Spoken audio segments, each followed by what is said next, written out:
Good afternoon everyone. Last time हम लोगों ने यूनिट 3 में एक टॉपिक कंप्लीट करके we were suppose to start with other topic that is light वाला। अब कुछ एनिमेटेड वीडियोस है जो हम लोग स्कूल लेवल पे पढ़ते हैं लाइट वाले।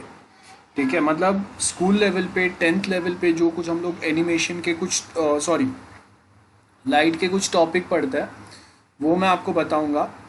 ठीक है, from YouTube will have a look at those video. एक बार वो क्लियर हो जाएगा उसके बाद will continue with what is there in notes, because जो नोट्स में वो अगर डायरेक्टली अगर मैं आपको बताऊंगा it will make things more difficult for you, specially जिनका फिज़िक्स से बहुत लंबे टाइम से लेना देना ही नहीं है।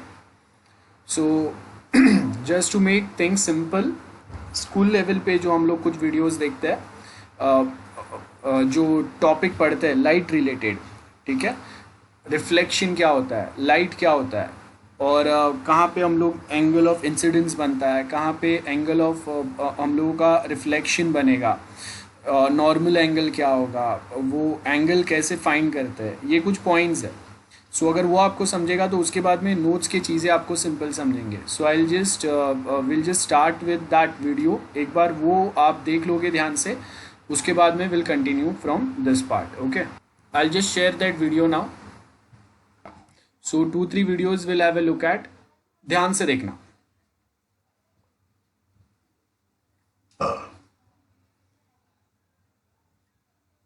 So please have a look at this video first.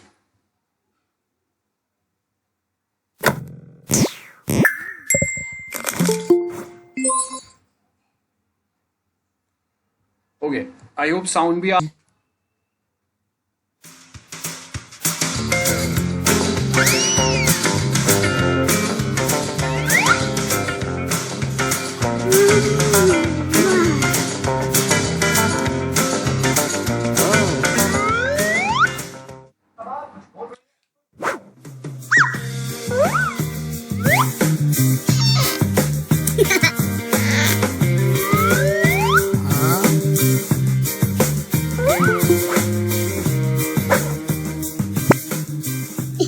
Good job.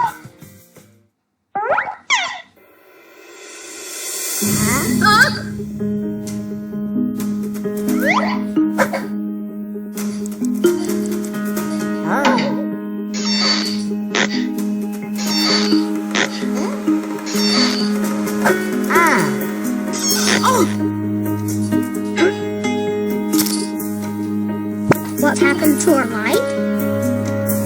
No idea.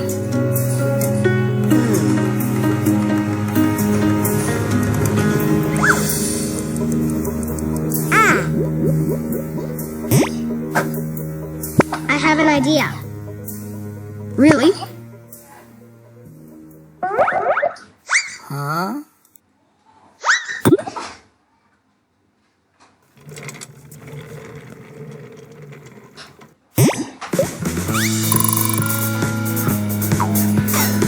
Consider this ray of light which strikes a mirror.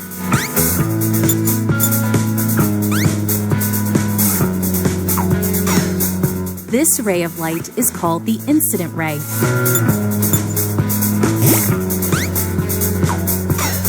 The point at which the incident ray strikes the mirror is called the point of incidence.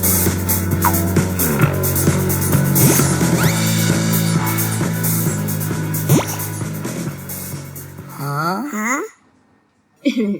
Let's go up.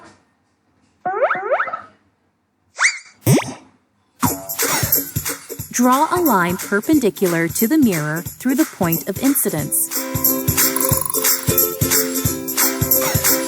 This line is called normal.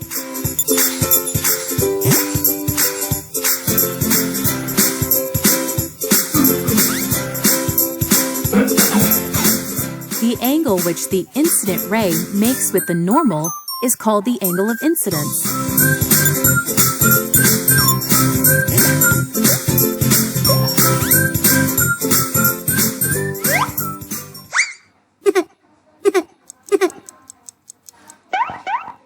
It's still not working. my idea is not over yet.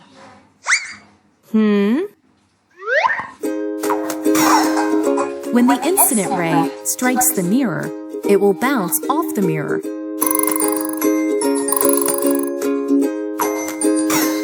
The ray which bounces off is called the reflected ray.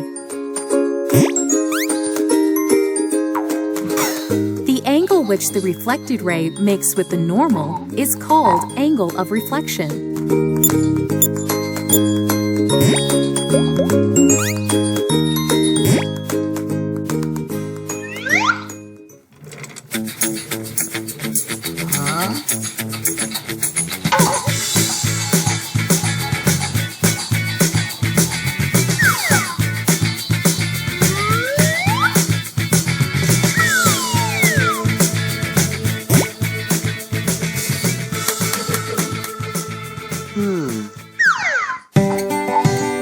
Let us learn the two laws of reflection. The angle of incidence is always equal to the angle of reflection.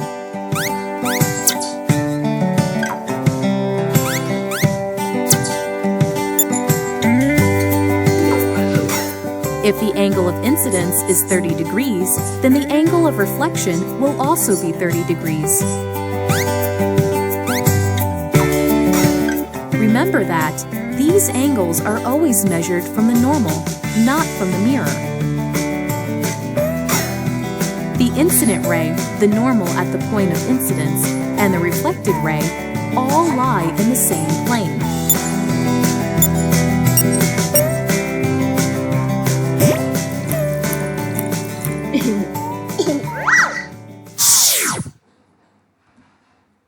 So that is first a very basic one जो हम लोगों को देखना था. अब थोड़ा इसके ऊपर आते हैं हम लोग, थोड़ा advance level. Please have a look at this part now.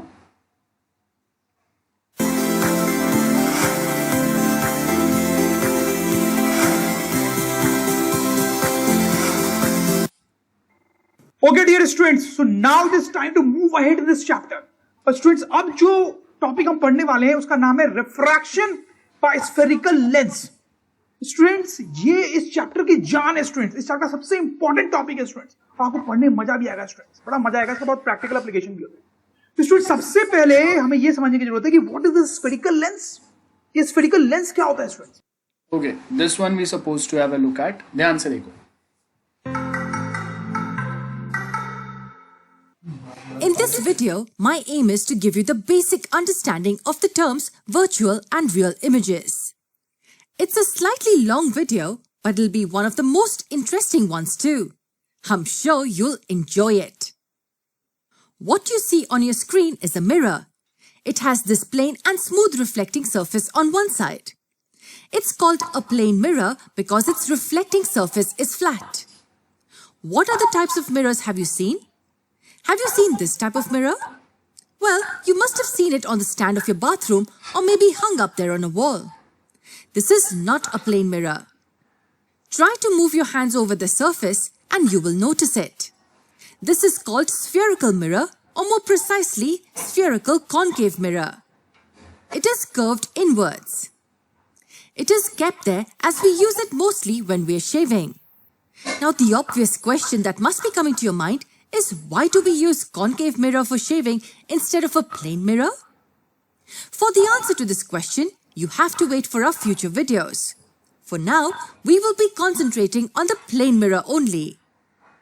So let's consider this plane mirror again. When we stand in front of a mirror, we see an image of ourselves in the mirror. Nothing surprising there. Why are we able to see our image? Yes, it's due to the reflection of light. In fact, it's due to multiple reflections of light rays. How? The light rays from the source are first incident on our body.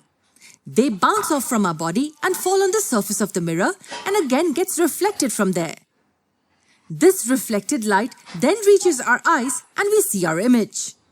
So what does this tell us? Yes, this tells us that a light ray can get reflected multiple times. The same thing happens for every other non-luminous object as well. If you remember, my initial goal was to explain what virtual and real images are. Let me ask you a question. This image that you see here, is it a real image or a virtual one? This image is a virtual image.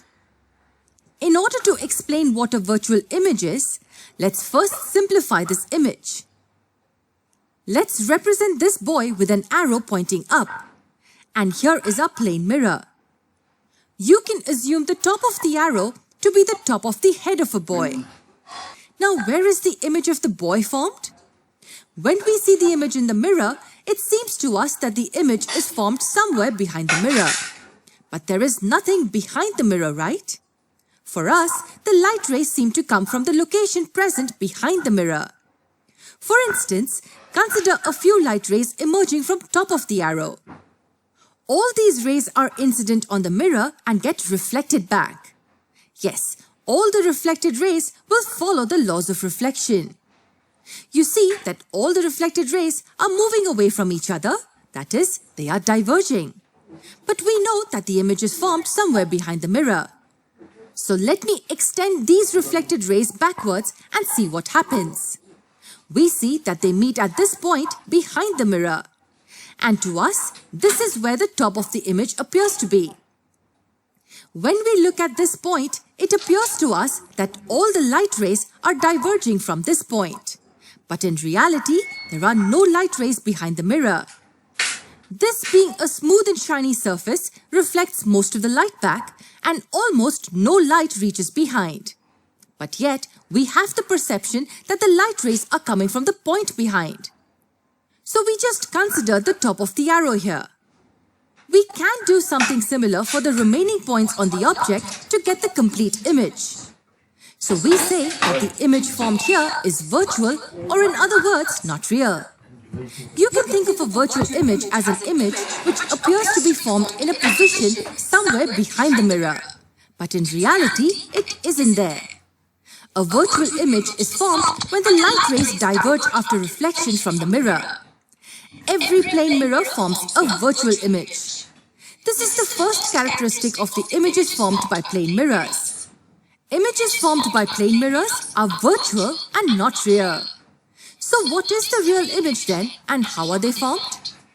Let's replace this plane mirror with a spherical concave mirror. Why? It's because real images can be formed by concave mirrors. Let's consider the light rays from the same point of the object incident on the mirror. We see that after reflection, each ray is traveling in a certain direction. Note that here as well, each ray obeys the law of reflection. What difference did you notice here compared to the plane mirror reflection? In the previous case, all the reflected rays were diverging.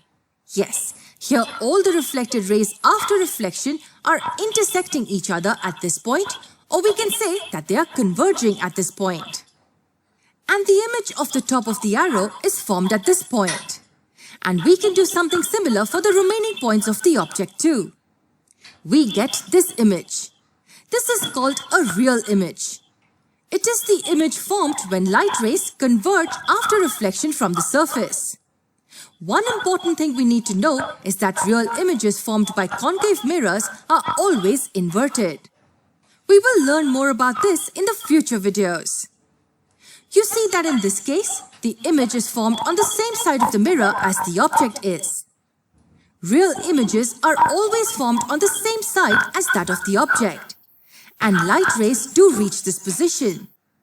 When we look at the real image formed by a concave mirror, it also seems to us that the light rays are diverging.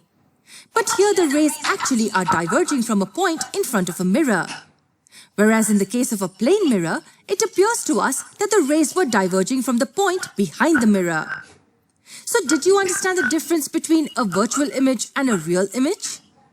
When we look at a virtual image, it appears to us that the light rays are diverging from a point somewhere behind the mirror, but in reality, they aren't, as no light reaches behind the mirror. It's only our perception. And in the case of a real image, the light rays are actually diverging from the point present on the same side of the mirror. In reality, light rays indeed reach this point. Hence, we call it a real image. I mentioned earlier that concave mirrors form real images. In fact, they form both real and virtual images. And what does it depend on? It depends on the distance of the object from the mirror.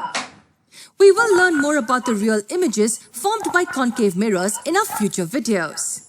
First, let's go back to our plane mirrors. This is only one of the characteristics of an image formed by a plane mirror. We will see more in our next video. Okay, so that was other part. This is everything a basic जो हम लोग standard 8 तक पढ़ते हैं. इसके बाद में मैं आपको जो बताऊंगा that is the part of 10th, जो हम लोग 10th में इसका लाइट का थोड़ा एडवांस टॉपिक जो पढ़ते हैं. Okay so now will have a look eight reflection and refraction, जिसमें हम लोग अगर पॉइंट्स आते हैं, टेक्निकल चीज़ें जो आते हैं, अब तक हम लोगों ने कोई इक्वेशंस या ऐसा कुछ नहीं देखा है. अब अगर कोई इक्वेशंस आते हैं, कुछ पॉइंट्स आते हैं, तो वो कैसे हम लोग देखेंगे, समझेंगे, वो यहाँ पे आपको दिया हुआ है. So have a look at this part now. So, dear students, today it is time to start this amazing chapter, a chapter of great importance that is called light. So students, अब light कितना important chapter है, क्या ये भी मुझे आपको बताने की जरूरत है? Obviously no, we all know कि light का हर जगह पे यूज है. अगर light नहीं हो यहाँ पे तो आप मुझे देख नहीं पाओगे, right? तो students, light के बारे में बड़ी इंटरेस्टिंग चीजें, बहुत इंपॉर्टेंट चीजें और बहुत डीप चीजें हम इस चैप्टर में पढ़ेंगे स्टूडेंट्स. अब देखो, आप मुझे ये बताओ स्टूडेंट्स, लाइट हमें किन किन सोर्सेज से मिलती है? बहुत सारे सोर्सेज है, बताएं कुछ, बताएं स्टूडेंट्स. सन से मिलती है लाइट स्टूडेंट्स, और बताएं स्टूडेंट्स. बल्ब से मिलती है स्टूडेंट्स, राइट, और बताएं. ट्यूबलाइट से मिलती है, और बताएं स्टूडेंट्स. स्टार्स, रात को स्टार्स होते हैं, उनसे भी थोड़ी थोड़ी लाइट मिलती है. ऐसे बहुत सारी चीजें हम बोल सकते हैं जिससे हमें लाइट मिलती है. अब देखो स्टूडेंट्स, ये जो चैप्टर है इसको बेसिकली हम दो पार्ट में पढ़ने वाले हैं. दो पार्ट. देखो, reflection of light and refraction of light. तो स्टूडेंट्स, आप इन दोनों टर्म्स को बड़ा ध्यान से देखें. हम इस चैप्टर को दो पार्ट में डिवाइड करके पढ़ेंगे. One is reflection, another is refraction. और कई बार बच्चे बहुत कंफ्यूज हो जाते हैं क्योंकि दोनों टर्म सेम जैसे लगते हैं, बट सेम नहीं. आप ध्यान से देखो, थोड़ा सा डिफरेंस है उनकी स्पेलिंग में. This is reflection, this is refraction. You understand students? तो सबसे पहले इस चैप्टर में पढ़ेंगे कि what is reflection of light और उससे रिलेटेड बहुत सारी चीजें, और बाद में हम पढ़ेंगे रिफ्रैक्शन. ठीक है, वो थोड़ा सा एडवांस होता है स्टूडेंट्स. और मैं बता दूं स्टूडेंट्स, आपको बड़ा मजा आने वाला है इस चैप्टर को पढ़ने में, क्योंकि यहाँ पे हम बहुत सारे प्रैक्टिकल एप्लीकेशंस को भी बहुत डीपली स्टडी करेंगे. जैसे स्टूडेंट्स, रेनबो आपने देखा होगा स्टूडेंट्स. तो इस चैप्टर में आपको एक्सप्लेन करूंगा कैसे रेनबो हमें दिखाई देता है बारिश के बाद. डिटेल में पढ़ेंगे स्टूडेंट्स. जैसे स्टूडेंट्स, ये फोटोग्राफ देखो, ये तो बहुत कॉमन है ना. रोज सुबह उठ के हम मिरर में अपनी इमेज देखते हैं students. That is so important. लड़कियां तो सारे टाइम शायद यही काम ही करती है, राइट? तो क्यों हमें मिरर में अपनी इमेज दिखाई देती है? ये बहुत छोटी सी बात है जो हम रोज यूज करते हैं, बट इसके पीछे क्या फिजिक्स है, ऐसा क्यों हो रहा है students? We will understand here students. फिर students, twinkle twinkle little star, जब आपको बोलना भी नहीं आता था तब से आप ट्विंकल ट्विंकल लिटिल स्टार कर रहे हो स्टूडेंट्स. तो स्टार्स जो होते हैं स्काई में, वो ब्लिंक कर रहे होते हैं, ट्विंकल कर रहे होते हैं. वो क्यों करते हैं ऐसा स्टूडेंट्स? वो आज हम इस चैप्टर में समझेंगे स्टूडेंट्स. फिर आप देखो स्टूडेंट्स, ये फोटोग्राफ देखो, इसमें ये सनराइज या सनसेट का टाइम है और आपको दिख रहा होगा स्काई कैसा रेडिश दिख रहा है. जनरली स्काई ऐसा रेडिश नहीं, ब्लूइश दिखता है स्टूडेंट. तो इसके पीछे क्या फिजिक्स है, ऐसा क्यों हो रहा है, वो हम देखेंगे स्टूडेंट. तो इसलिए बहुत सारी चीजें मैं आपको बताऊंगा student. So come on, let us start this chapter with full energy. And this part of this chapter, reflection of light. तो स्टूडेंट, सबसे पहले हम यहां पे देखने वाले हैं एक सिंपल सी चीज, that is why we see objects. जैसे स्टूडेंट्स, आप एक सिनेरियो ले लो. ये एक रूम है स्टूडेंट्स, आप देख सकते हो यहां पर एक आदमी है और रूम में बहुत सारी चीजें हैं और आदमी उन चीजों को देख रहा है स्टूडेंट्स. ठीक है, तो यहां पे क्वेश्चन ये है कि ये जो आदमी है वो इन सारी चीजों को क्यों देख पा रहा है, कैसे देख पा रहा है students? Why man is able to see all these things, ऐसा क्यों हो रहा है स्टूडेंट्स? तो आपको लगा ये सर क्या फालतू सी बात कर रहे हैं. तो सिंपल सी बात है, ऑब्वियसली वो देख पा रहा है, अपनी आंख से देख पा रहा है. ठीक है, बिल्कुल सही है. लेकिन स्टूडेंट्स, यहाँ पे छोटी सी इंटरेस्टिंग सी फिजिक्स इन्वॉल्व है which you must know before we go ahead in this chapter. आपको मजा आएगा स्टूडेंट्स. तो देखो, आदमी अपनी आंखों से तो सारी चीज देख पा रहा है, वो ठीक है, लेकिन मैं रूम की लाइट ऑफ कर दूं तो क्या होगा? आदमी नहीं देख पाएगा कुछ भी. तो इसका मतलब ये स्टूडेंट्स की कुछ भी देखने के लिए लाइट होना बहुत जरूरी है. अगर लाइट नहीं है तो हम कुछ भी नहीं देख सकते हैं. तो let me right Grammar. this down. Light is necessary for seeing objects, right? अब देखो यहाँ पे एग्जैक्टली क्या हो रहा होता है. जैसे आप देखो ये एक लैंप है स्टूडेंट्स, ठीक है, तो ये जो लैंप है इससे ऑब्वियसली बहुत सारी लाइट निकल रही है, लाइट रेज निकल रही है, आप ऐसा सोच सकते हो, ठीक है, डिफरेंट डिफरेंट डायरेक्शन में निकल रही है। अब यहां पर ये आदमी है वो उसको देख पा रहा है, उस लैंप को देख पा रहा है। तो देखो एक्चुअली में क्या हो रहा है, अगर आप डीपली जाओ तो इससे बहुत सारी लाइट रेज निकल रही है, उसमें से एक लाइट रेज जो है वो निकल के आदमी के आंख तक पहुंच रही है, उसके आदमी के आंख में जा रही है। तो इसलिए आदमी उस लैंप को देख पा रहा है, क्योंकि उस लैंप से निकलने वाली जो रे है वो आदमी के आंख में जा रही है, इसलिए आदमी जो है उस लैंप को देख पा रहा है। आई होप यू अंडरस्टैंड दिस। जैसे मान लो अगर यहाँ पे कोई दूसरा आदमी है यहाँ पे, ठीक है, उसकी सिर्फ आंख बनाई है मैंने, तो वो अगर उस लैंप को देख रहा है तो वो भी देख पाएगा। क्यों देख पाएगा? क्योंकि उससे कोई दूसरी जो इधर की तरफ निकल रही है वो इस आदमी की आंख में जाएगी, तो वो आदमी उसको देख पाएगा। ठीक है, आप समझ रहे हो मेरी बात को? अच्छा, अब देखो इसको हटाते हैं। अब ये जो आदमी है उसकी अगर हम बात करें तो आप देखो वो इस जो टेबल है उसको भी देख पा रहा है। तो टेबल को क्यों देख पा रहा है ये आदमी? क्या इस टेबल से भी रेज निकल रही है उसी तरीके से जैसे इस लैंप से निकल रही थी? No students, no. लैंप तो एक सोर्स ऑफ लाइट है, हमें पता है, उसको स्विच ऑन करते हैं तो उससे लाइट रेज निकलती है, तो उससे एक लाइट रे निकल के आदमी के आगे पहुंच गई तो आदमी ने उसको देख लिया। बट टेबल तो ऐसा कुछ है नहीं, उससे तो लाइट निकलती नहीं है सच, तो उससे लाइट नहीं निकल रही है, तो फिर आदमी इस टेबल को कैसे देख पा रहा है? देखो स्टूडेंट्स, क्या होता है, बड़ा सिंपल है कि इस लैंप से तो बहुत सारी लाइट रेज निकली, उसमें से कुछ लाइट रे इस टेबल पे भी गिरेगी। एक लाइट रे ली मैंने जो इस टेबल पे गिरी, टेबल जो है इस लाइट को रिफ्लेक्ट करेगा, तो वो लाइट रिफ्लेक्ट होकर वो आदमी की आंख में गई स्टूडेंट्स, तो आदमी ने इस टेबल को देखा, तो अब ध्यान देंगे स्टूडेंट्स, टेबल से ऐसा लाइट तो नहीं निकल रही है, लेकिन यहां पे अगर मैं दूसरे लाइट के सोर्सेज हैं जैसे कि ये पल, तो उससे निकलने वाली लाइट रे जो है वो टेबल पे गिरी, टेबल ने उसको रिफ्लेक्ट किया तो वो आदमी की आंख में गई, तो आदमी को वो टेबल दिखाई दिया। आई होप यू अंडरस्टैंड दिस। तो ध्यान दें आप स्टूडेंट्स, आदमी को कोई भी चीज तब दिखाई देती है जब उससे कोई लाइट रे आदमी तक पहुंचती है। तो लैंप भी उसको इसलिए दिखाई दिया, टेबल भी उसको उसी लिए दिखाई दिया क्योंकि उस ऑब्जेक्ट से आदमी तक रे पहुंच रही है। बट आपको एक डिफरेंस क्लियरली समझ में आ रहा होगा स्टूडेंट्स कि यहां पर ये जो ऑब्जेक्ट को आदमी ने जब देखा तो इससे जो लाइट रे आदमी के पास आई वो इस ऑब्जेक्ट की खुद की लाइट रे थी जो इसने इमिट की। लेकिन जब आदमी ने इस टेबल को देखा तो जो लाइट रे आदमी तक आई है वो टेबल से जरूर आई है, लेकिन वो टेबल की लाइट रे नहीं थी, वो कहीं और से लाइट रे टेबल पे आई थी, उससे रिफ्लेक्ट होकर आदमी की आंख में गई। आई होप यू अंडरस्टैंड दिस। तो ऐसा कुछ होता है स्टूडेंट, जब हम किसी ऑब्जेक्ट को देखते हैं तो उस ऑब्जेक्ट से, जैसे मैं ये मार्कर को देख रहा हूं, क्योंकि स्टूडेंट से मार्कर से लाइट रे मेरे आंख में आ रही है, ठीक है, लेकिन वो मार्कर की खुद की लाइट नहीं है। यहां मेरे स्टूडियो में बहुत सारे लाइट्स लगे हुए हैं, उनकी लाइट रेज इस पे गिर रही है और वो रिफ्लेक्ट होकर मेरे आंख में आ रही है, इसलिए मुझे ये दिखाई दे रहा है। आई होप यू अंडरस्टैंड दिस। तो इस बात को हम लिख भी सकते हैं स्टूडेंट्स कि we see an object when a light ray from it reaches to our eye, that light ray may be the light of the object itself और it may be a reflected light ray from some another source. समझ रहे हो मेरी बात को? अब देखो यहां पे स्टूडेंट्स दो बड़े इंपॉर्टेंट टर्म्स मैं आपको बताने वाला हूं। Let me remove all this. एक है स्टूडेंट्स ल्यूमिनस सोर्स और एक टर्म है नॉन ल्यूमिनस सोर्स। देखो स्टूडेंट्स, क्या होता है कि ये जो लैंप है यहां पे वो ल्यूमिनस सोर्स कहलाएगा और ये जो टेबल है वो non luminous source of light कहलाएगा। देखो वैसे ऑब्जेक्ट्स जो अपनी लाइट निकालते हैं, अपनी खुद की लाइट निकालते हैं, उनको बोला जाता है ल्यूमिनस सोर्स ऑफ लाइट, जैसे कि ये लैंप। लेकिन वैसे ऑब्जेक्ट जिनसे लाइट निकल तो रही है सच, लेकिन वो उनकी खुद की लाइट नहीं है, कहीं और से आई है, चोरी की लाइट है सॉर्ट ऑफ, तो उनको बोलते हैं non luminous source of light. समझ रहे हो बात को? लेकिन यहां पे कई बार बच्चों को कंफ्यूजन हो जाता है कि इसको भी यानी सोर्स ऑफ लाइट बोल रहे हैं, मतलब ये non luminous source of light है, लेकिन सोर्स ऑफ लाइट तो बोला ना इसको, तो दैट्स ट्रू स्टूडेंट्स। फिजिक्स के अनुसार ये भी सोर्स ऑफ लाइट है और ये भी सोर्स ऑफ लाइट है। ये तो आप समझ ही रहे हैं कि ये तो सोर्स ऑफ लाइट है, लेकिन इसको भी सोर्स ऑफ लाइट बोलते हैं क्योंकि फंडामेंटली फाइनली इससे भी लाइट तो निकल ही रही है। लेकिन हाँ, क्योंकि इससे खुद की लाइट नहीं है तो नॉन ल्यूमिनस सोर्स बोल देते हैं, और जिसे खुद की होती है उसको ल्यूमिनस सोर्स बोल देते हैं। तो ये मार्कर जो मैं अभी देख रहा हूं, क्या ये सोर्स ऑफ लाइट है फिजिक्स के अकॉर्डिंग? बताएं बिल्कुल है, क्योंकि इससे लाइट मेरी आंख तक आ रही है। लेकिन ये कैसा सोर्स है? नॉन ल्यूमिनस, क्योंकि जो लाइट आ रही है वो खुद की नहीं है, किसी और की है, right? So there are two type of sources of light, जैसे मैंने आपको बताया luminous and non-luminous। इसको हम डिफाइन भी कर सकते हैं क्या, कि luminous sources of light are those which emit light of their own. Non-luminous sources of light are those which reflect light from some another source of light.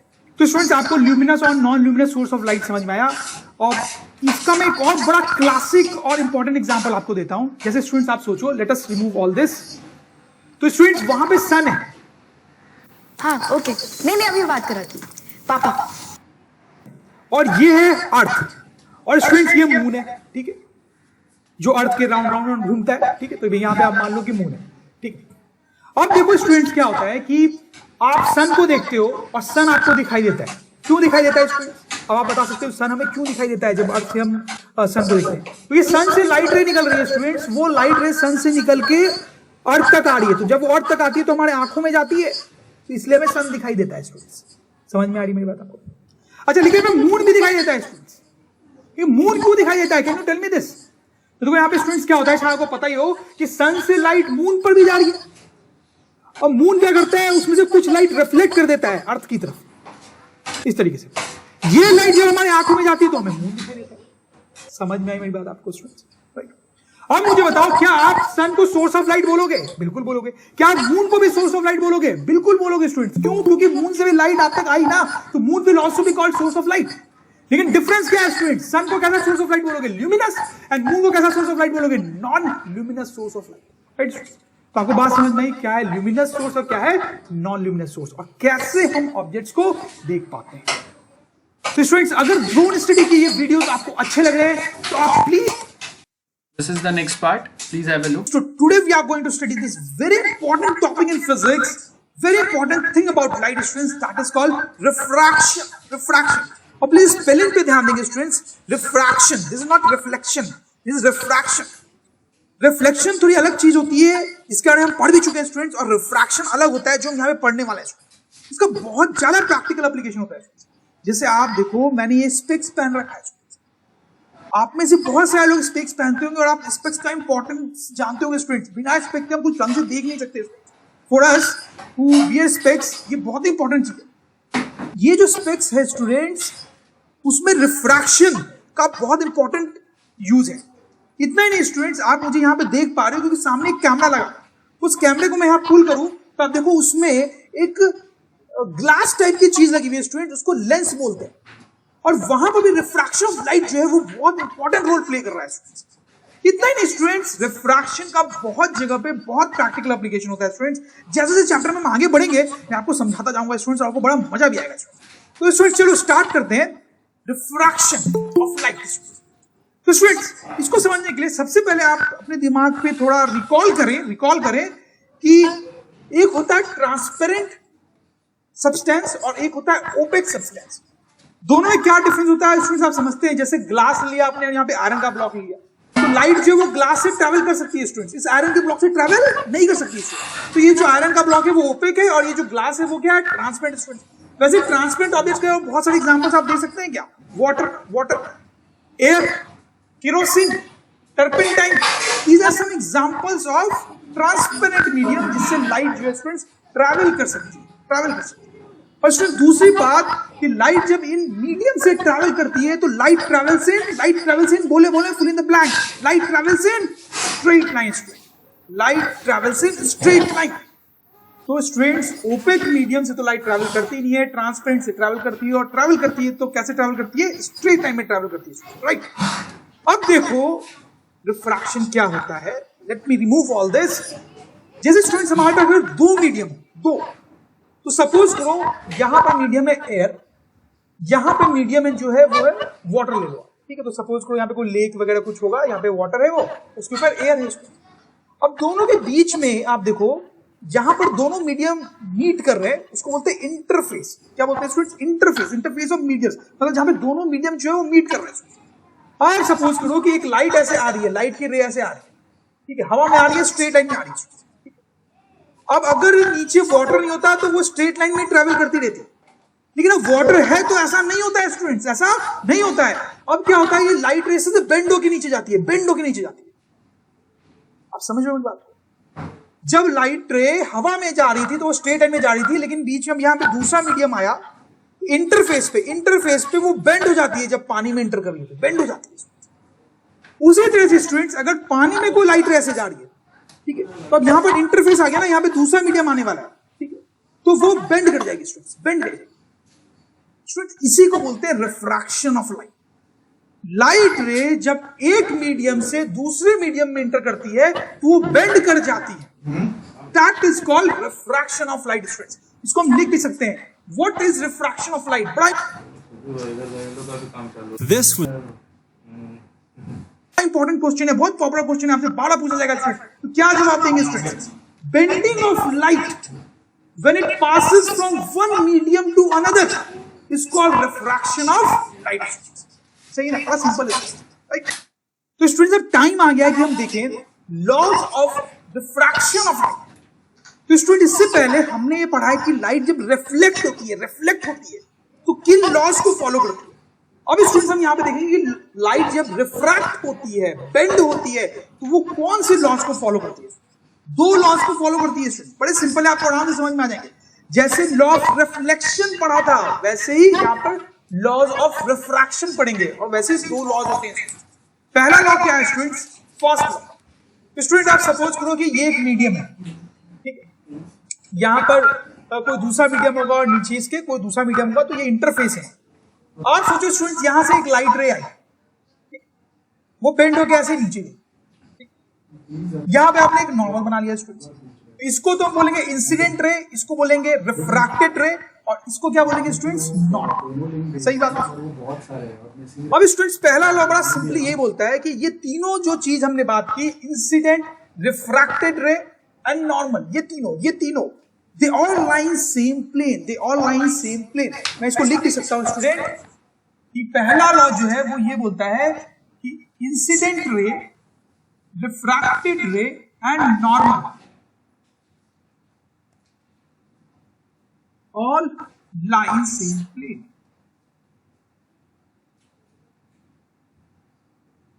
all lie in same plane। Exam में अगर आपको लिखना पड़े तो आप ऐसे short में लिखेंगे, आप पूरा इंसिडेंट लिखेंगे, पूरा रिफ्रैक्टेड रे लिखेंगे, और नॉर्मल तो मैंने पूरा लिखा ही। स्टूडेंट्स इसका मतलब बड़ा सिंपल सा है स्टूडेंट्स कि अगर आप अपने कंप्यूटर स्क्रीन पे अगर ये डायग्राम देख रहे हो तो इंसिडेंट रे, रिफ्रैक्टेड रे और नॉर्मल तीनों एक ही प्लेन में है, और वो आपके कंप्यूटर स्क्रीन के प्लेन में है, ठीक है। जैसे मैं आपको थोड़ा सा और फील देने की कोशिश करता हूं, आप इस पूरे प्लेन को रोटेट करो, ऐसे रोटेट करो। अब भी आपको दिख रहा होगा स्टूडेंट्स कि तीनों जो है वो एक ही प्लेन में लाई कर रहे हैं, अब जैसे रिफ्रैक्टेड रे जो है उसको मैं प्लेन से बाहर निकाला मैंने, लेकिन ऐसा नहीं हो सकता, अब तीनों एक ही प्लेन में नहीं है, and this situation is not possible, ऐसा कभी भी नहीं होगा स्टूडेंट्स। अब इसको मैं वापस प्लेन में डालता हूं, अब देखो तीनों एक ही प्लेन में दिख रहे हैं students. This is what will happen all the time, all the three will always lie in same plane students. I hope you get this. अब टाइम है स्टूडेंट्स सेकंड लॉ देखने का। सेकंड लॉ बड़ा simple है students, देखो यहां पर ये जो एंगल बन रहा है इसको आई से डिनोट करते हैं, और इसको क्या बोलते हैं स्टूडेंट्स? एंगल आई को बोलते हैं एंगल ऑफ इंसिडेंस। सिंपल है। यहां पर ये जो एंगल बन रहा है स्टूडेंट्स इसको क्या बोलते हैं? एंगल आर से डिनोट करते हैं, इसको बोलते हैं एंगल ऑफ रिफ्रैक्शन स्टूडेंट्स, ठीक है। अब जो सेकंड लॉ है वो कुछ ऐसा बोलता है, आप इसको बोल लो मीडियम 1 और इसको बोल लो मीडियम 2, ठीक है। तो सेकंड लॉ ऐसा बोलता है refractive index of medium 1 into sine of I will be equals to refractive index of medium 2 into sine of R। Students आप इसको याद तो आसानी से रख सकते हैं। देखो मैंने क्या किया, इस मीडियम का, पहले वाले मीडियम का रिफ्रैक्टिव इंडेक्स लिया है into sine of the angle जो इस वाले मीडियम में बना, वही एंगल लिया जो इस मीडियम में बना। फिर यहां पे रिफ्रैक्टिव इंडेक्स जो है वो दूसरे वाले मीडियम का है, और साइन उस एंगल का है जो इस मीडियम में बना है। समझ लो, इसको लोग कई बार अलग अलग तरीके से भी लिख सकते हैं, बात एक ही है स्टूडेंट्स। आप इसको ऐसे भी लिख सकते हो, sine i divide by sine r equals to mu 2 by refractive index 2 divide by refractive index 1। इसको स्टूडेंट्स ऐसे भी लिखा जा सकता है कि sine i divide by sine r equals to, इसको क्या लिख सकते हैं students? n/1, refractive index of 2 with respect to 1। But I will recommend students कि आप ऐसा लिखने का आदत डालें, this is the most convenient way, right students. ऐसे ये तीनों सेम ही है। और स्टूडेंट्स ये जो सेकेंड लॉ है इसको स्नेल्स लॉ के नाम से भी जाना जाता है। किसके नाम से जाना जाता है स्टूडेंट्स? Snell's law. तो स्नेल एक साइंटिस्ट थे स्टूडेंट जिन्होंने ये लॉ दिया था, तो उनको श्रद्धांजलि अर्पित करने के लिए, उनको रेस्पेक्ट पे करने के लिए इसका नाम स्नेल्स लॉ रखा गया है students. So I hope you understand this students. तो स्टूडेंट्स यहां पे बड़ा छोटा सा लेकिन बड़ा इंपॉर्टेंट सा टॉपिक हम देखने वाले हैं, that is bending of light. अब देखो स्टूडेंट्स एक सिचुएशन लेते हैं, ये आप सपोज करो इंटरफेस है दो मीडियम का, ऊपर एक मीडियम है नीचे दूसरा मीडियम है। सपोज करो ऐसे ही कि ऊपर जो मीडियम है उसका रिफ्रैक्टिव इंडेक्स 1 है और नीचे जो मीडियम है उसका रिफ्रैक्टिव इंडेक्स 1.5 है। तो स्टूडेंट्स कौन सा रेयर मीडियम है कौन सा डेंसर मीडियम बताया आपको? तो क्लियरली ये जो है वो हमारा रेयर मीडियम हो गया और ये जो है स्टूडेंट्स हमारा डेंसर मीडियम। ठीक, और सपोज करो यहां पर कि इस तरह से कोई इंसिडेंट रे आता है, इंसिडेंट रे आता है।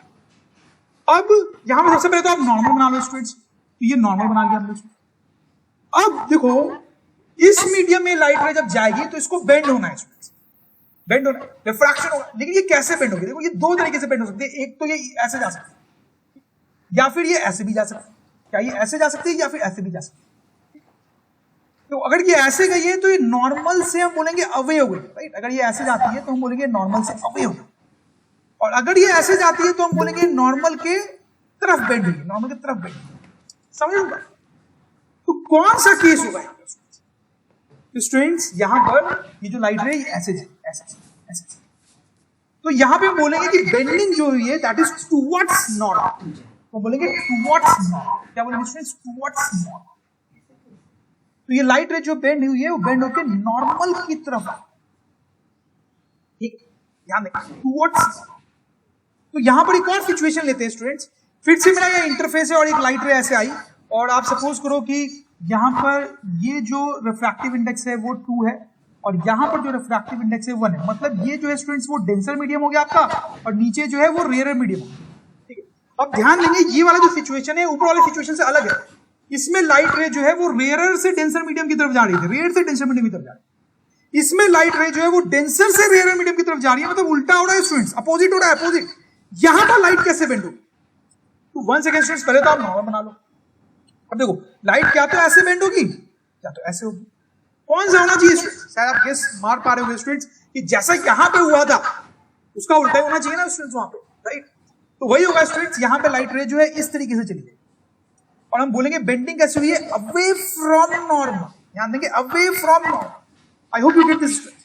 नाउ ये दोनों डायग्राम जो मैंने यहां पे बनाए छोटे से, बड़े इंपॉर्टेंट है स्टूडेंट्स, जिसको हम रट लेना है स्टूडेंट्स। हमने बताया कि लाइट जब एक मीडियम से दूसरे मीडियम में जाती है तो वो बेंड होती है, राइट? बेंड होती है, लेकिन कैसे बेंड होती है दैट इज वेरी इंपॉर्टेंट। अगर लाइट रे रेयर से डेंसर मीडियम में जा रही है, रेयर से डेंसर मीडियम में जा रही है तो it will bend towards normal, towards normal. अगर लाइट रे डेंसर से रेयर मीडियम में जा रही है जैसा कि यहां पे, तो it will bend away from normal students, away from normal. बिल्कुल आपके दिमाग में घुस जाना चाहिए, रट जाना चाहिए, at any cost you just can not forget this. I hope you get this. तो एक छोटा सा एग्जाम्पल करते हैं स्टूडेंट्स। आप सपोज करो यहां पर लेक है या रिवर है, व्हाटएवर, तो नीचे पानी है स्टूडेंट्स, ऊपर एयर है, ठीक है। अब यहां पर एक लाइट रे ऐसे आई,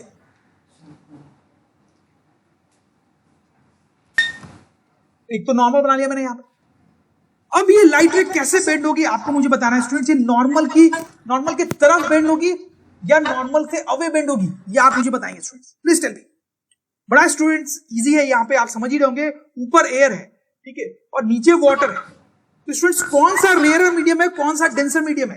आप समझ रहे हैं कि ऊपर जो है वो रेयर मीडियम है और नीचे जो है वो डेंसर मीडियम है। तो लाइट जो है वो रेयर से डेंसर मीडियम में जा रही है स्टूडेंट्स, और लाइट जब रेयर से डेंसर मीडियम में जाती है तो कैसे बेंड होती है students? Towards normal, towards normal की तरफ बेंड हो जाती है। तो यहां पर भी होगा, ये जो लाइट है वो टुवर्ड्स नॉर्मल। समझ में बात वेरी इजी।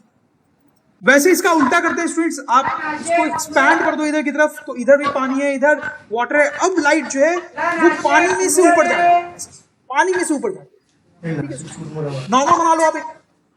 अब बताओ ये लाइट रे कैसे बेंड होगी, कैसे बेंड होगी? तो स्टूडेंट्स आप समझ लो यहां पर क्या हो रहा है, ये हमारा डेंसर मीडियम हो गया, ये रेयर मीडियम हो गया। लाइट जो है वो डेंसर से रेयर की तरफ जा रही है।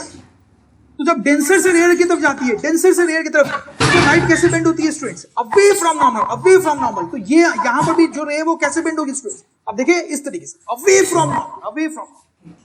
आई होप यू गेट दिस। ठीक है ना स्टूडेंट, समझ में आ रही है बात? एक और एग्जांपल देख लेते हैं students, because this thing is very easy but it must be very clear to you and आपके दिमाग में एकदम सेट हो जाना चाहिए। तो स्टूडेंट्स, अगर ड्रोन स्टडी के ये वीडियोस आपको अच्छे लग रहे हैं तो आप प्लीज इनको लाइक करें। So now the last topic which we are going to discuss is scattering of light. So यहाँ पे अगर light scatter हो रहा है, जैसे यहाँ पे हम लोगों ने dispersion क्या होगा वो, and ये scattering. So these are all the topic of our school level itself.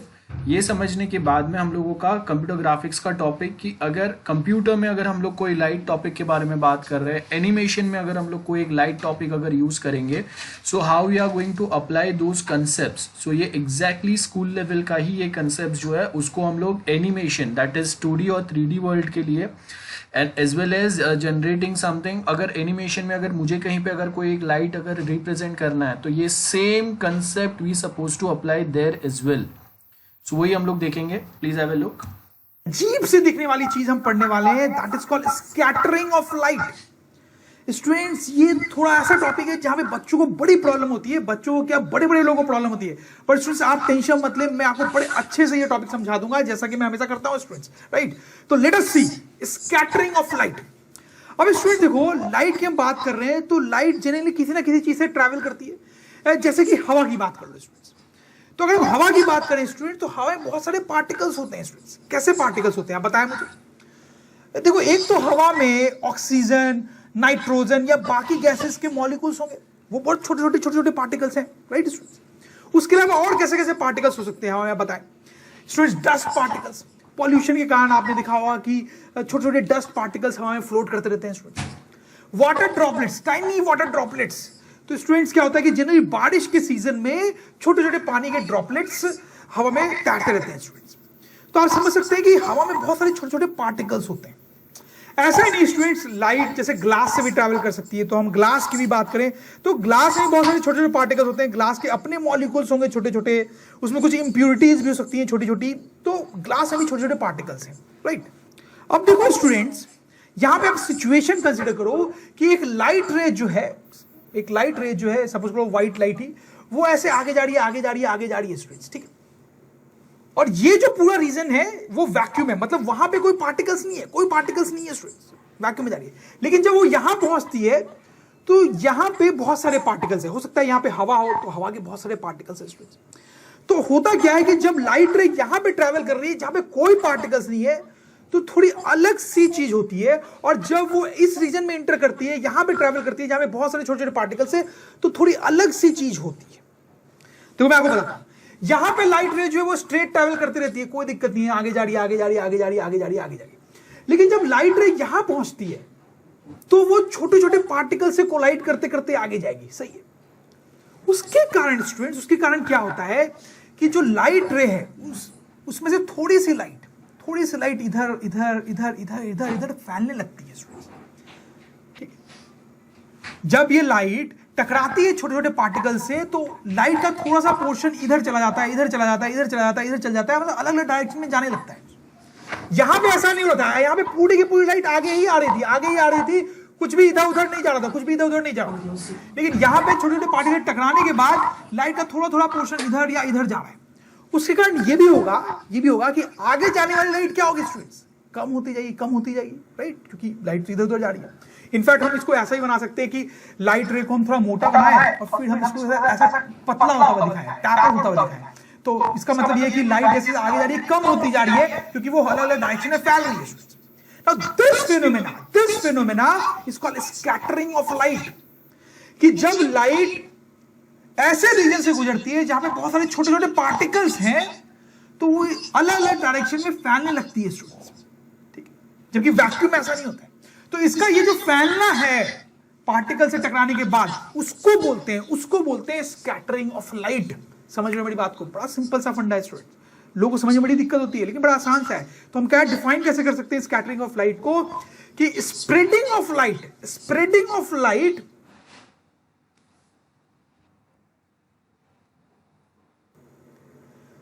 when it passes through region of small particles in different directions is called scattering of light.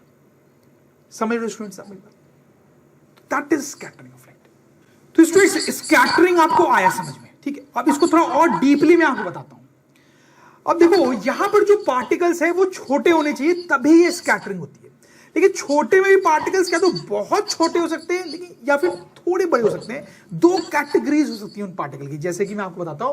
Category number 1, let me right this down, large particles, और category number 2 small particles. तो students large particles में आ जाएगा जैसे कि dust या water droplets, ठीक है। और स्मॉल पार्टिकल्स में आ जाएगा स्टूडेंट जैसे ऑक्सीजन या फिर नाइट्रोजन के मॉलिक्यूल्स।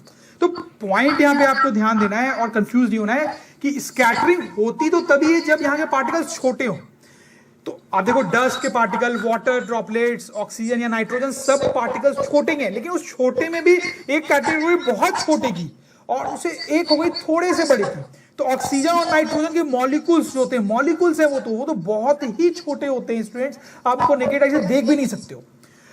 लेकिन डस्ट और वाटर के पार्टिकल्स जो है वो थोड़े से बड़े होते हैं, समझ लो बात को। तो इन छोटे पार्टिकल्स की भी दो कैटेगरी हमने बनाई। अब क्या होता है कि अगर आप सपोज करो यहां पे बड़े ही पार्टिकल्स है, मतलब इस टाइप के पार्टिकल्स है, तो स्कैटरिंग थोड़ी अलग तरीके से होती है। और अगर इस टाइप के पार्टिकल्स है बहुत छोटे, तो स्कैटरिंग थोड़ी अलग तरीके से होती है। तो क्या अलग है दोनों में, तो बताता हूं मैं आपको। सपोज करो यहां पे व्हाइट लाइट आ रही है और यहां पर भी व्हाइट लाइट आ रही है, ठीक है। और फिर इस पूरे रीजन में डस्ट और वाटर के बड़े बड़े पार्टिकल्स है, और यहां पे इस पूरे रीजन में ऑक्सीजन और नाइट्रोजन है जो कि बहुत ही छोटे छोटे पार्टिकल्स है। तो इस केस में क्या होगा, स्कैटरिंग होगी, ठीक है। और ये व्हाइट लाइट है तो इसमें 7 कलर्स है, 7 कलर्स है।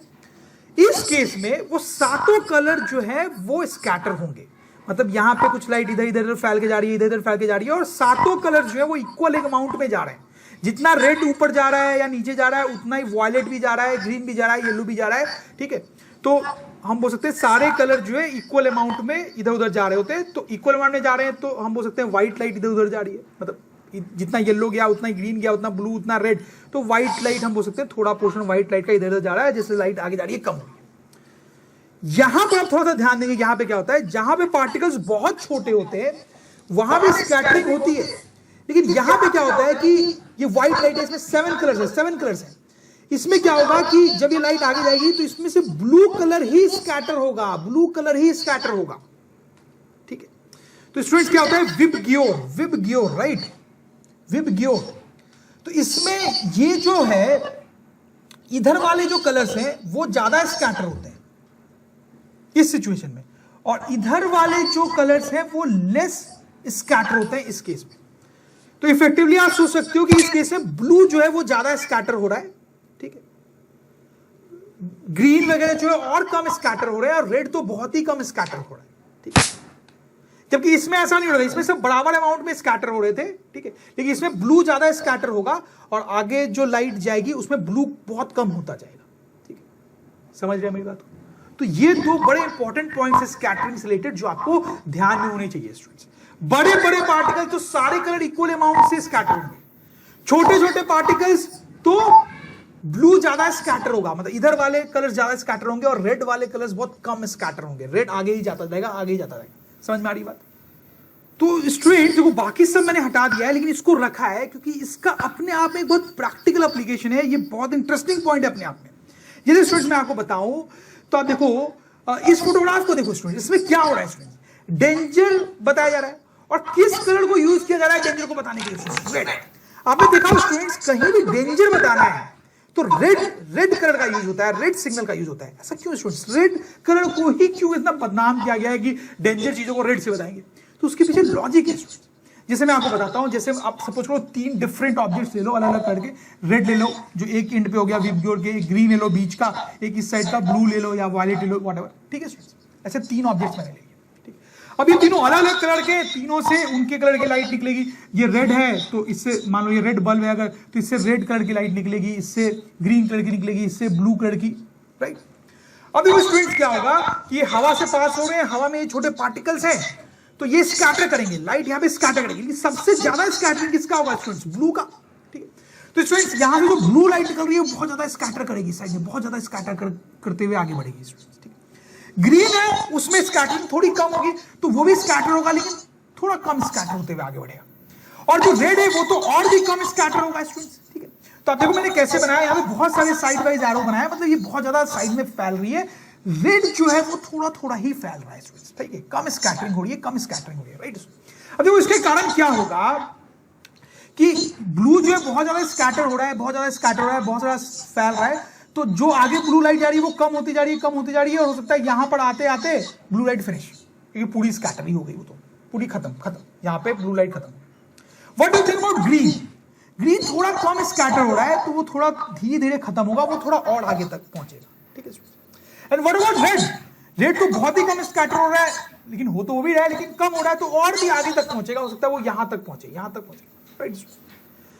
तो आप सपोज करो कि अगर कोई आदमी यहां पे खड़ा है, अगर वो कोई आदमी यहां पे खड़ा है, तो उसको क्या ये तीनों ऑब्जेक्ट्स दिखाई देंगे? नहीं, उसको सिर्फ रेड ही दिखाई देगा, क्योंकि रेड लाइट ही अल्टीमेटली उस तक पहुंची है, तो सिर्फ रेड ही उसको दिखाई देगा, ओनली रेड, सिर्फ रेड टिक मार्क कर रहा हूं मैं इसको, सिर्फ रेड ही उसको दिखाई देगा इसको। ये दोनों उसको दिखाई नहीं देंगे, क्योंकि उससे निकलने वाली लाइट तो स्कैटर हो चुकी है और आदमी तक पहुंची नहीं, कोई भी लाइट पहुंची नहीं इसमें। तो इसका मतलब क्या है स्टूडेंट्स कि रेड ऑब्जेक्ट्स जो हैं वो बहुत दूर तक दिखाई देते हैं, दूर तक दिखाई देते हैं। तो डेंजर साइन में आप यही चाहोगे कि वो डेंजर साइन जो है बहुत दूर तक दिखाई दे, इसलिए डेंजर साइन के लिए रेड यूज किया जाता है। समझ में आई बात? बड़ा इंटरेस्टिंग है ना स्टूडेंट्स, तो मैंने आपको बताया स्कैटरिंग बड़ा इंटरेस्टिंग होता है स्टूडेंट्स। अभी और भी इंटरेस्टिंग चीजें बताऊंगा। तो अभी स्कैटरिंग ऑफ लाइट से रिलेटेड बड़ा ही इंटरेस्टिंग और once again a complicated phenomena होता है, that is called Tyndall effect. Generally लोगों को समझ में नहीं आता है स्टूडेंट्स, आपको समझ में आ जाएगा, आप टेंशन मत लें। तो स्टूडेंट देखो, सबसे पहले आप रिकॉल करो किसी भी ऑब्जेक्ट को हम देख कैसे पाते हैं। जैसे स्टूडेंट्स यहां पर ये एक ऑब्जेक्ट है और ये हमारी आंख है, तो हम ऑब्जेक्ट को क्यों देख पा रहे हैं, स्टूडेंट्स? मैंने आपको बताया स्टूडेंट्स कि ये जो ऑब्जेक्ट है उससे बहुत सारी लाइट रेज निकल रही होगी, कुछ लाइट रेज जो आदमी की आंख में जा रही होगी स्टूडेंट, तो वो आंख में जा रही है आदमी की, इसलिए आदमी उस ऑब्जेक्ट को देख पा रहा है। अगर किसी कारण से ये लाइट रे ना जा पाए इस आदमी की आंख में, सपोज को अंधेरा हो जाए तो लाइट रे नहीं जा पाएगी, या फिर बीच में कुछ कार्डबोर्ड टाइप आप रख दो तो इससे निकलने वाली लाइट रे आदमी की आंख में नहीं जा पाएगी, तो उस केस में आदमी उस ऑब्जेक्ट को नहीं देख पाएगा, राइट। तो आदमी इसीलिए देख पा रहा है क्योंकि उससे लाइट निकल के आदमी के आंख में जा रही है, ठीक है, समझ में आ रही बात? अब देखो इसका यहां पे यूज है, तो जैसे मैंने आपको स्कैटरिंग के बारे में बताया ना स्टूडेंट्स कि यहां से लाइट रे आई, यहां से लाइट रे आई, फिर इस पॉइंट के बाद, मतलब इस पॉइंट के इधर वैक्यूम था तो कोई भी छोटे छोटे पार्टिकल्स नहीं है, ठीक है, लेकिन इस पॉइंट के इधर जो है छोटे छोटे पार्टिकल्स है स्टूडेंट्स। तो यहां पर क्या होता है, यहां पे लाइट स्कैटर होती है, इधर इधर स्कैटर होती है, यहां पे कोई भी स्कैटरिंग नहीं हो रही है, ठीक है। और सपोज करो कि दो लोग हैं, एक आदमी यहां पे खड़ा होके इस लाइट को देखना चाह रहा है और यहां पे खड़ा होके एक आदमी इस लाइट, यहां पे लाइट को देखना चाह रहा है, तो क्या होगा, दोनों को क्या लाइट रे दिखाई देगी?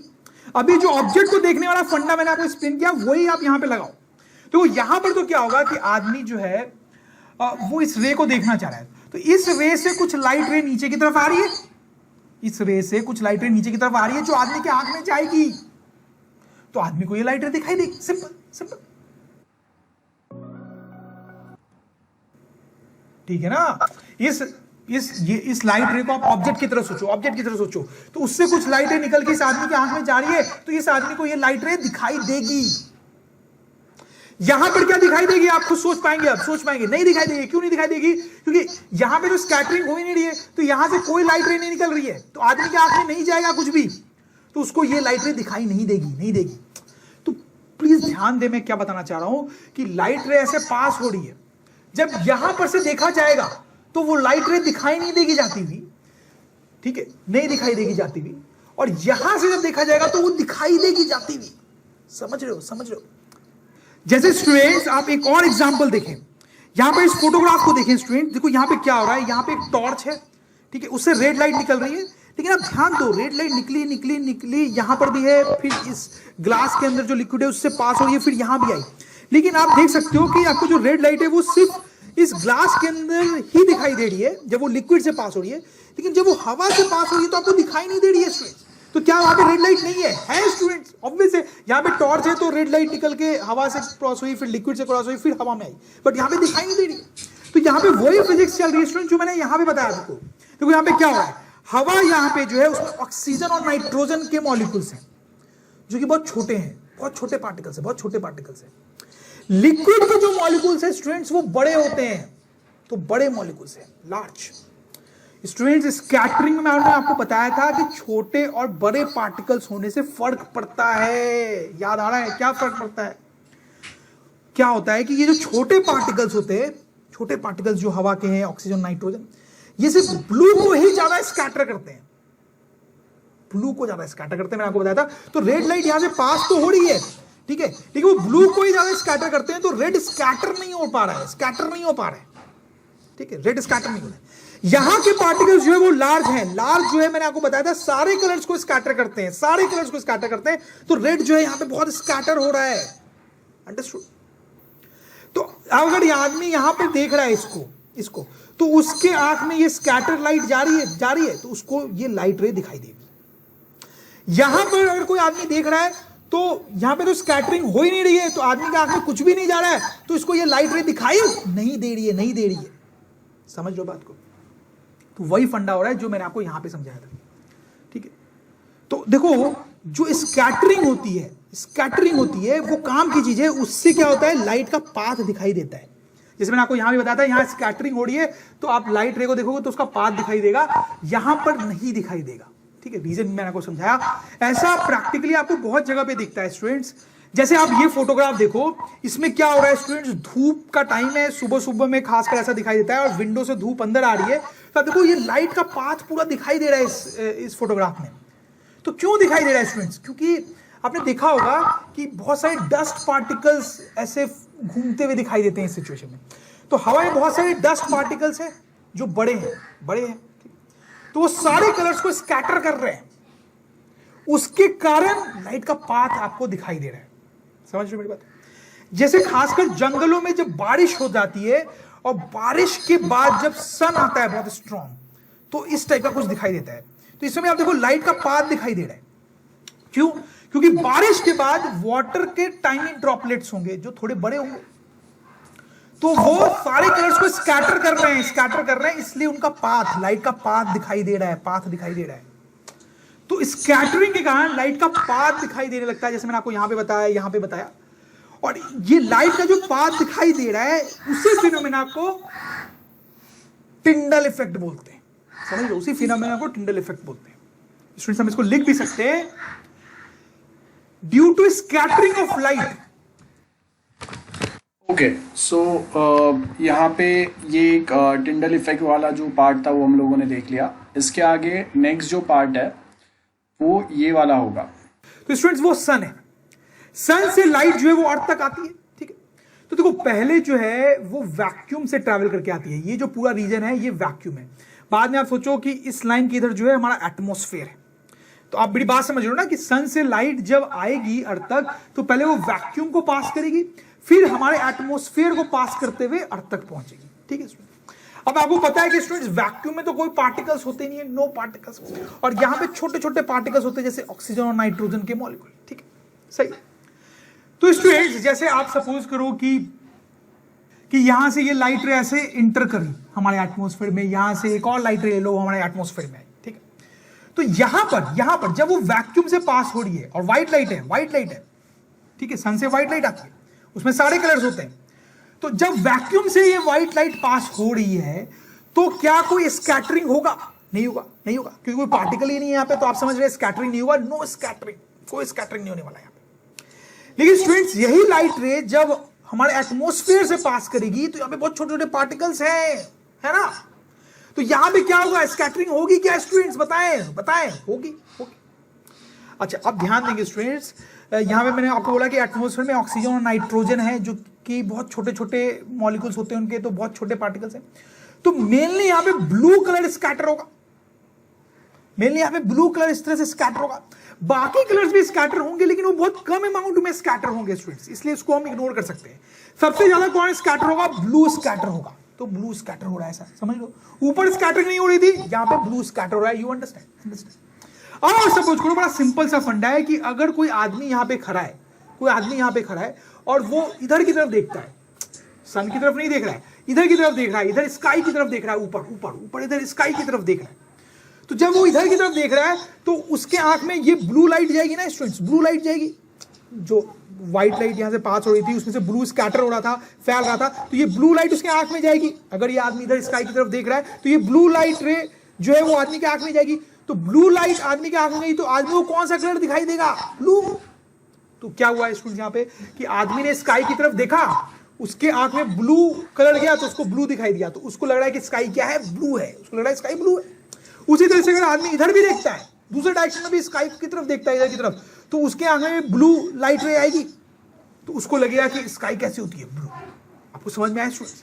तो इसीलिए हमें स्काई ब्लू दिखाई देती है। आई hope you understand what's going on here, right students? अच्छा, आप मुझे बताओ, एक छोटा सा क्वेश्चन बताओ। ओके, आफ्टर दिस नेक्स्ट जो पार्ट है वो डिस्पर्शन वाला है, that is the last part. Okay students, यहां पे आज हम देखेंगे डिस्पर्शन ऑफ लाइट। ये बड़ा ही कलरफुल और इंटरेस्टिंग टॉपिक है स्टूडेंट्स। तो स्टूडेंट्स, आपके घर में ट्यूबलाइट होगी, तो ट्यूबलाइट से कौन से कलर की लाइट मिलती है? जनरली व्हाइट लाइट निकलती है स्टूडेंट्स। सन से भी हमें लाइट मिलती है स्टूडेंट्स, मिलती है ना, उससे भी व्हाइट कलर की लाइट ही मिलती है। लेकिन students, you will be surprised अगर मैं आपको यह बताऊं कि ये जो लाइट आपको व्हाइट दिख रही है, एक्चुअली में this is composed of 7 different colours. ये जो लाइट आपको व्हाइट दिखती है वो एक्चुअली इन 7 कलर्स के कॉम्बिनेशन से बनती है स्टूडेंट्स। कंफ्यूज्ड? स्टूडेंट देखो, कहने का मतलब ये है कि आपको ये जो 7 कलर्स यहां पे दिख रहे हैं, अगर इन 7 कलर्स की लाइट को आप मिक्स करोगे, इन 7 कलर्स की लाइट को अगर आप मिक्स करोगे तो एक्चुअली में आपको व्हाइट लाइट दिखाई देगी।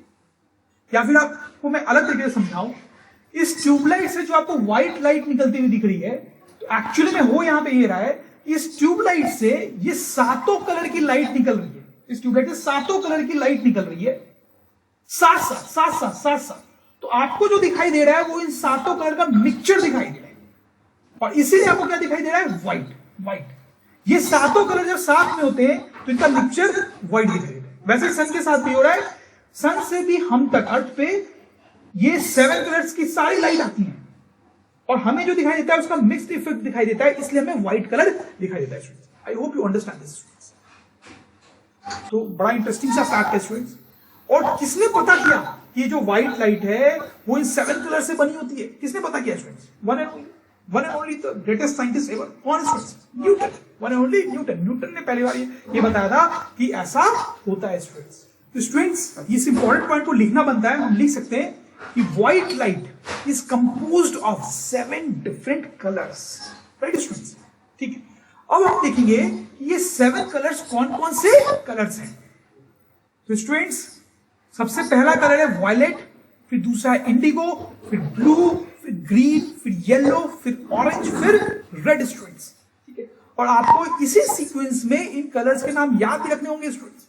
तो आपको जो कैसे याद रहेगा? बहुत सिंपल है स्टूडेंट्स, आपको कुछ नहीं करना है, आपको बस ये जो सारे कलर्स हैं उनका जो फर्स्ट लेटर है उनसे एक वर्ड बनता है, दैट इज विबग्योर। अगर आप इसको प्रोनाउंस करोगे तो that will be called VIBGYOR. आप इसको याद रखो, सब लोग यही करते हैं, मुझे भी यही याद है, विबग्योर। तो आप ये याद रखोगे तो आपको सीक्वेंस याद रहेगा कि ओके विबग्योर, तो V for violet, I for indigo, B for blue and so on students. सही है, इतना तो हो जाएगा आपसे, राइट? अब ये जो हमने यहाँ पे देखा है स्टूडेंट्स, इसको एक्सपेरिमेंट करके भी हम देख सकते हैं स्टूडेंट्स। बड़ा सिंपल सा एक्सपेरिमेंट है। क्या करना है? एक प्रिज्म लेना है, ठीक, और यहाँ पे व्हाइट लाइट इंसिडेंट करनी है इसके ऊपर। ठीक है स्टूडेंट्स, और आपके दिमाग में चलना चाहिए कि ये जो व्हाइट लाइट आ रही है तो यहाँ पे क्या हो रहा है स्टूडेंट्स? क्या हो रहा है यहाँ पे? बताया मुझे। यहाँ पे एक्चुअली में 7 कलर्स आ रहे हैं, एक के ऊपर एक, और क्योंकि वो एक के ऊपर एक आ रहे हैं तो मुझे उनका कॉम्बिनेशन दिखाई दे रहा है, and that's why it is white. ये चीज आपके दिमाग में चलनी चाहिए। तो ये व्हाइट लाइट जो कि एक्चुअली 7 कलर का कॉम्बिनेशन है, वो यहाँ पे ऐसे आ रही है। जब वो प्रिज्म के अंदर जाती है स्टूडेंट्स, तो क्या होता है कि उसके जो 7 कंपोनेंट्स हैं वो सब के सब अलग हो जाते हैं, और फिर लाइट रेज ऐसे जाती है। आप समझ लो, देखो ऊपर रेड जा रहा है, नीचे वायलेट जा रहा है, सब अलग अलग जाते हैं, और फिर प्रिज्म के इस एंड से ये सब बाहर निकलते हैं, राइट? तो आप देख सकते हो यहाँ पे व्हाइट लाइट गई और प्रिज्म के अंदर, और प्रिज्म के बाहर उसके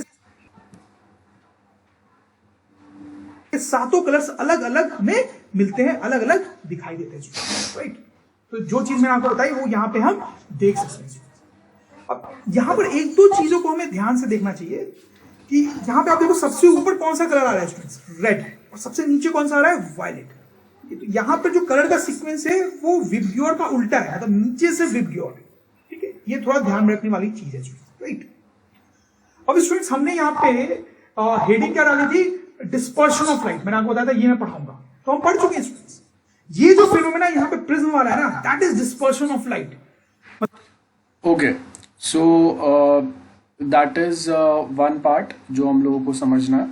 सो जो भी कुछ मैंने आपको यहाँ पे वीडियोस बताया प्योरली स्कूल लेवल के ही थे, एज यू कैन सी, और वो हम लोगों को एक बार याद करना था, बिकॉज अगर एक बार वो कंसेप्ट अगर आपको याद हो गया तो फिर हम लोग बहुत इजीली सीजी के जो टॉपिक है वो कर पाएंगे, बिकॉज सर्टन सिमिलर टॉपिक जो है वो हम लोग अप्लाई करने वाले हैं for certain similar topic will be applying for computer graphics for animation as well. Okay, so वही सेम टॉपिक हम लोग यहाँ पे अप्लाई करेंगे। सो आई होप आज जो अभी हम लोगों ने यहाँ पे डिस्कस किया है वो क्लियर है सबको, कोई डाउट नहीं है। अगर डाउट है तो you can just revisit this lecture again, आपको ऑफकोर्स मिल ही जाएगा। आपने देखा रहेगा कि मैंने यूट्यूब से ही निकाला है, तो आपको भी ढूंढना डिफिकल्ट नहीं होगा। तो ये जो टॉपिक हम लोगों ने पढ़ा है वो सेम आपको रिवाइज करना है, और उसके साथ में फिर नेक्स्ट टाइम हम लोगों का लाइट वाला जो टॉपिक है वो स्टार्ट करेंगे। So make sure you revise it properly. आज का अटेंडेंस, सो आज यहाँ तक ही रखते हैं लेक्चर। आज मैं और कुछ नया नहीं करा रहा हूँ। Next time will start with the light वाला टॉपिक यूनिट 3 का।